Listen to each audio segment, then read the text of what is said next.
কুরুক্ষেত্রের ময়দান, এক বিশাল ব্যাটলফিল্ড, যেটাকে বলা হচ্ছে ধর্মক্ষেত্র।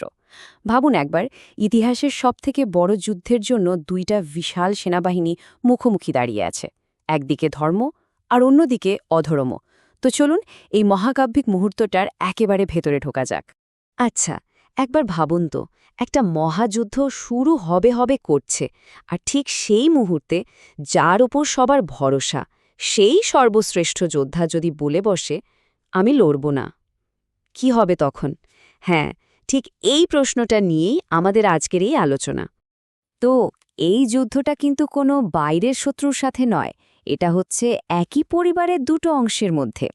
একদিকে ধৃতরাষ্ট্রের ছেলেরা মানে কৌরবরা, আর অন্যদিকে পাণ্ডুর ছেলেরা পাণ্ডবরা। আসলে ক্ষমতার লোভী ভাইয়ে ভাইয়ে এই লড়াইটা বাঁধিয়ে দিয়েছে। এদিকে রাজা ধৃতরাষ্ট্র তো অন্ধ, তিনি যুদ্ধক্ষেত্রে নেই, কিন্তু তার মন পড়ে আছে ওখানেই। তিনি খুব জানতে চাইছেন কি হচ্ছে, তাই তিনি তার সঙ্গী সঞ্জয়কে জিজ্ঞেস করলেন, সঞ্জয়, বলো তো, ধর্মক্ষেত্রে লড়াই করার জন্য আমার ছেলেরা আর পাণ্ডুর ছেলেরা জড়ো হয়ে তারপর কি করল? আর এখান থেকেই সঞ্জয় দুই সেনাদলের বর্ণনা দিতে শুরু করেন। প্রথমে যদি কৌরবদের দিকে তাকাই, ওরে বাবা, কি সব যোদ্ধা! অজেয় পিতামহ ভীষ্ম, মহাপরাক্রমশালী গুরু দ্রোণ, কর্ণের মতো মহারথীরা সব ওই দলে। আর সবার উপরে স্বয়ং পিতামহ ভীষ্ম নিজে তাদের রক্ষা করছেন। মানে তাদের বাহিনীকে প্রায় হারানোই অসম্ভব মনে হচ্ছে। কিন্তু অন্যদিকে পাণ্ডবদের সেনা কিন্তু হেলাফেলার নয়। সংখ্যায় হয়তো একটু কম, কিন্তু তাদের আগলে রেখেছেন সাক্ষাৎ যমের মতো শক্তিশালী ভীম। তার সাথে আছে অর্জুন, বিরাট, দ্রুপদের মতো বীরেরা।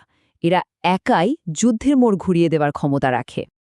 আর তারপরেই শুরু হয়ে গেল সেই মহাযুদ্ধের দামামা। শঙ্খ, ঢাক, শিঙ্গা সবকিছুর শব্দে আকাশ বাতাস একেবারে কেঁপে উঠল। শোনা যায় সেই ভয়ঙ্কর শব্দে ধৃতরাষ্ট্রের ছেলেদের বুকটা নাকি ফেটেই যাচ্ছিল।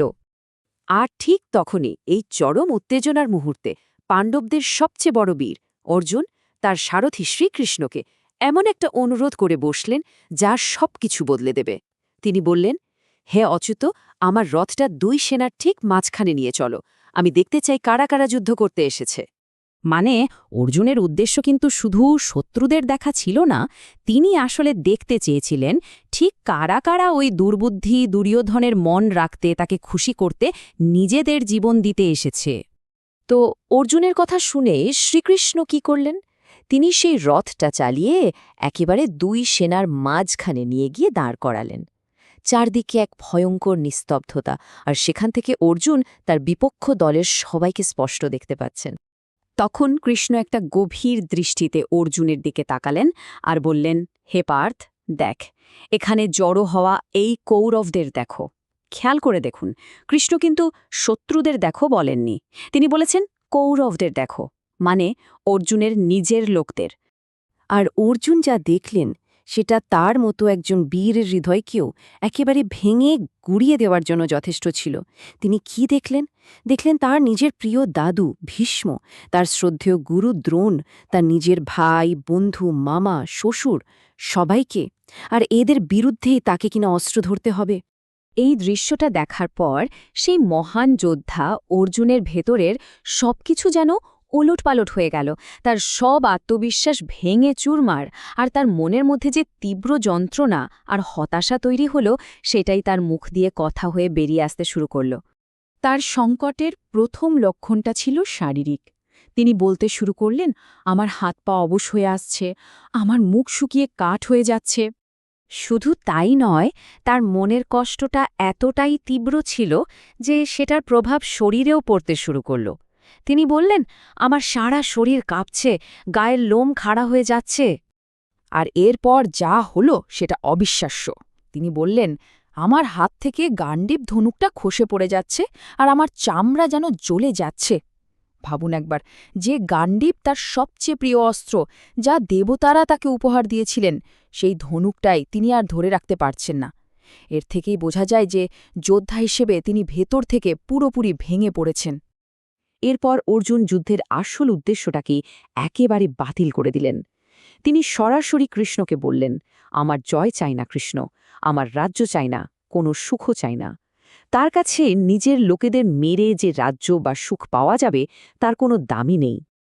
এখন দেখুন, অর্জুনের এই কষ্টটা কিন্তু শুধু আবেগ থেকে আসছিল না, এর পেছনে ছিল বেশ কিছু জোরালো যুক্তি। তিনি বোঝাতে চাইলেন যে এই যুদ্ধটা জিতলেও আসলে তারা হেরে যাবে। কিভাবে? প্রথমত, আত্মীয়দের মারলে মহাপাপ হবে। দ্বিতীয়ত, এই যুদ্ধে পুরো বংশটাই ধ্বংস হয়ে যাবে। তৃতীয়ত, বংশ ধ্বংস হলে পরিবারের ঐতিহ্যও শেষ হয়ে যাবে, আর শেষে সমাজে অধর্ম ছেয়ে যাবে আর সব কিছু ভেঙে পড়বে। তার যুক্তির আরেকটা বড় দিক ছিল আধ্যাত্মিক। তিনি বললেন, আমি শুনে এসেছি যে যাদের বংশের ঐতিহ্য নষ্ট হয়ে যায় তাদের অনন্তকাল নরকে বাস করতে হয়।